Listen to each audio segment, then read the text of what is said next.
اعوذ باللہ من الشیطان الرجیم، بسم اللہ الرحمن الرحیم۔ السلام علیکم پیارے دوستو، پیاری بہنوں اور بھائیوں۔ ناظرین، میرا نام محمد صدیق ہے۔ آپ دیکھ رہے ہیں انمول کلام۔ حضور پاک صلی اللہ علیہ وآلہ وسلم کا فرمان عالی شان ہے، جو اس جہان میں اندھا ہوگا وہ اگلے جہان میں بھی اندھا ہوگا۔ لیکن بات یہاں تک ظاہری اندھے کی نہیں ہو رہی، بلکہ بصارت کی، یعنی بصارت کی نہیں ہو رہی بلکہ بصیرت کی ہو رہی ہے۔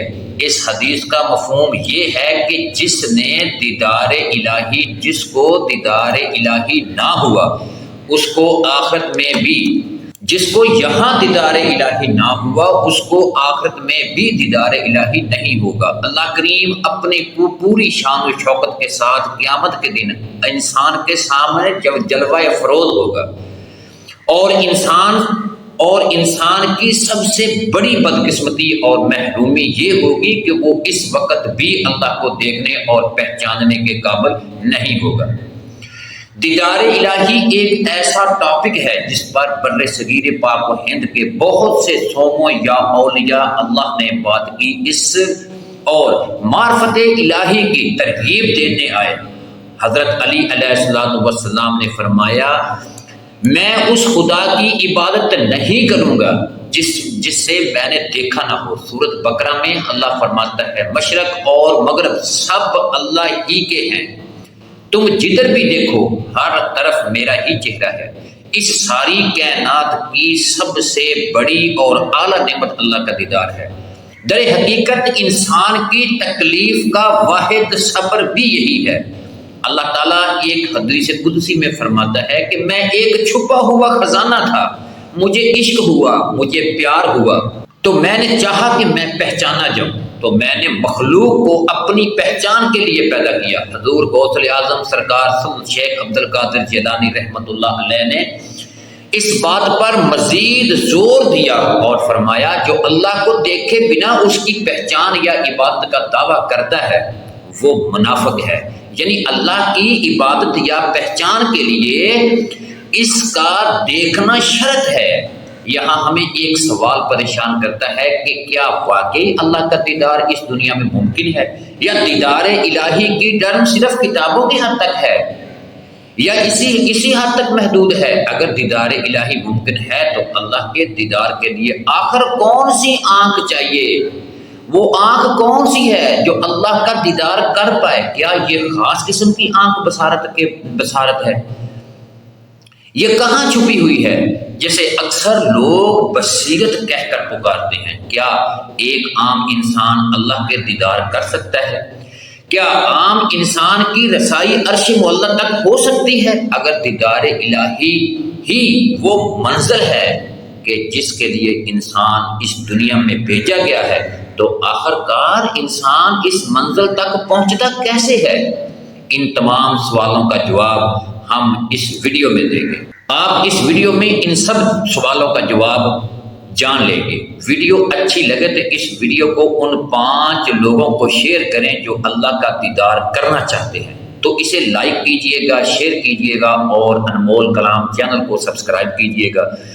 آپ کا ویڈیو کو لائک کرنا اور شیئر کرنا ہمارا حوصلہ بڑھاتا ہے، اور یہ ویڈیو ان 10 لوگوں تک، ان 10 دوستوں تک ضرور شیئر کریں جو اللہ کو ڈھونڈتے پھر رہے ہیں مگر راستہ نہیں مل رہا۔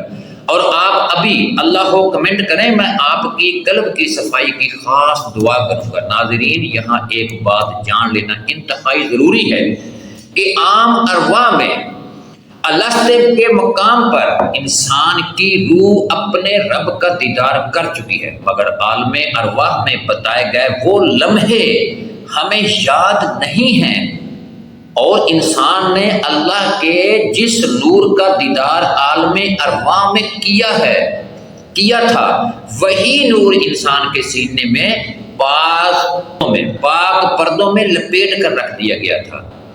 اسی خاص نور کے بارے میں اللہ تعالیٰ فرماتا ہے کہ ہم نے امانت کو پیش کیا آسمانوں پر، زمینوں پر اور پہاڑوں پر، اور ان سب نے اس امانت کو اٹھانے سے انکار کر دیا، مگر انسان نے اس امانت کو اٹھا لیا۔ یہی وہ خاص امانت ہے جو انسان اپنے سینے میں دبے پھرتا ہے مگر اس سے آشنا نہیں۔ قرآن و حدیث میں بار بار جگہ جگہ پر انسان کو اسی امانت کی طرف متوجہ کیا جاتا ہے۔ یہ امانت اللہ کی خاص نشانیوں میں سے ایک نشان ہے جس کے بارے میں قرآن میں اللہ فرماتا ہے اور میں تمہیں دکھاؤں گا اپنی نشانیاں کھلے آسمان پر تمہارے اندر، حتیٰ کہ تم کہہ دو۔ اور اگر جگہ اللہ فرماتا ہے کہ وہ اپنے اندر فکر نہیں کرتے، تو انسان کو جو کچھ بھی ملتا ہے وہ اپنے اندر سے ہی ملتا ہے۔ اللہ کا وہ خاص راز بھی انسان کے اپنے ہی اندر دفن ہے، جسے کھوجنے کے لیے انسان اس زمین پر اتارا گیا، جہاں انسان کو ظاہری بصارت عطا کی گئی اور باطنی بصیرت بھی عطا کی گئی۔ اس شخص کی عبادت جہان میں بھی جو یہاں والے ولی اولیاء اللہ سے مرحوم رہے اور وہاں بھی دیدار الہی کر پائے۔ ناظرین، جو احادیث اب آپ کے سامنے پیش کی جائے گی وہ اس بات کی تصدیق کرے گی کہ دیدار الہی بالکل ممکن ہے، اور ایک عام انسان اس خاص علم کو حاصل کر کے اس خاص منزل تک پہنچ سکتا ہے۔ بخاری شریف کی ایک حدیث ہے جس میں نبی پاک صلی اللہ علیہ وآلہ وسلم نے فرمایا، وہ وقت قریب ہے جب تم اللہ کو اپنی آنکھوں سے دیکھو گے۔ اسی بخاری شریف کی ایک حدیث ہے کہ ایک رات 14ویں کا چاند اپنی آپ کے ساتھ چمک رہا ہو، جس کی طرف دیکھ کر رسول کریم صلی اللہ علیہ وآلہ وسلم نے فرمایا، تم یقیناً اپنے رب کو باطن اسی طرح دیکھو گے جیسے اس وقت 14ویں کا چاند کو دیکھ رہے، اور تمہیں اللہ کے دیدار میں کوئی دشواری یا پریشانی نہیں ہوگی۔ مثلا احمد بن جبل کی ایک حدیث میں نبی کریم صلی اللہ علیہ وآلہ وسلم فرما رہے ہیں کہ جو شخص دیدار الہی کا عمل حاصل کر کے اسے دنیاوی مقاصد کے لیے استعمال کرے گا وہ قیامت کے دن جنت کی خوشبوؤں سے محروم رہے۔ جبل کی ایک اور حدیث ہے کہ رسول اللہ صلی اللہ علیہ وآلہ وسلم جو شخص دیدار الہی کا عمل حاصل کر کے ایسے دنیاوی مقصد کے لیے استعمال کرے گا وہ قیامت کے دن جنت کی خوشبو سے محروم رہے گا۔ اسی حدیث میں حضور پاک صلی اللہ علیہ وآلہ وسلم نے فرمایا، تم اپنے رب کو ضرور دیکھو گے۔ صحابہ نے عرض کیا، یا رسول اللہ صلی اللہ علیہ وآلہ وسلم، کیا واقعی ایسا ممکن ہوگا کہ ہم رب کو دیکھ پائیں گے؟ تو نبی علیہ الصلوۃ والسلام نے فرمایا، کیا تمہیں میں شام کے سورج اور یا 14ویں کے چاند کو دیکھنے میں کوئی دشواری ہوتی ہے؟ تو صحابہ اکرام نے عرض کیا کہ یا رسول اللہ صلی اللہ علیہ وآلہ وسلم بالکل نہیں۔ تو آپ علیہ الصلوۃ والسلام نے فرمایا، بالکل ایسے ہی تمہیں اللہ کو دیکھنے میں کوئی پریشانی یا دشواری نہیں ہوگی۔ مسند کی ایک حدیث ہے کہ جس میں نبی کریم صلی اللہ علیہ وآلہ وسلم فرما رہے ہیں، کیا تم پسند کرتے ہو کہ اللہ تعالیٰ حضرت ابراہیم علیہ السلام کو اپنی دوستی سے نوازے، حضرت موسیٰ علیہ السلام سے گفتگو کر کے اور مجھے خاص بصارت سے نواز دے؟ یہ حدیث واضح بتا رہی ہے کہ دیدار الہی ممکنات کائنات میں سے ایک ہے، کہ اللہ کو دیکھنا اور قرب الہی کے درجے پر فیض ہونا قرآن و حدیث سے بالکل ثابت ہے۔ اور اللہ کا دیدار انسان کو 3 طرح سے ہوتا ہے، جس کی پہلی منزل ہے خواب میں اللہ کا دیکھنا۔